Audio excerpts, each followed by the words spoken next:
بسم اللہ الرحمن الرحیم۔ السلام علیکم ناظرین، آپ دیکھ رہے ہیں ہمارا چینل خوابوں کی تعبیر۔ امید کرتی ہوں کہ آپ سب خیریت سے ہوں گے۔ تو آتے ہیں اپنے آج کے ٹاپک کی طرف۔ ناظرین، ہمارا آج کا ٹاپک ہے خواب میں قرآن پاک پڑھنا یا خواب میں قرآن پاک دیکھنا۔ ویسے تو قرآن پاک پڑھنے کی بہت زیادہ فضیلت ہے، پر آج ہم آپ کو خواب کے حوالے سے اس کی تعبیر بتائیں گے۔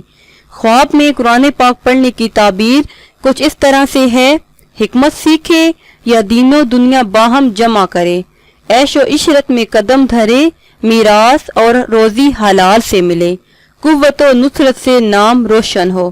ماشاءاللہ۔ ناظرین، اگر آپ نے ابھی تک ہمارے چینل کو سبسکرائب نہیں کیا تو پہلے ہمارے چینل کو سبسکرائب کر لیں اور بیل آئیکن کو دبانا مت بھولیں تاکہ ہماری آئندہ آنے والی ویڈیو آپ لوگوں کو موصول ہوتی رہیں۔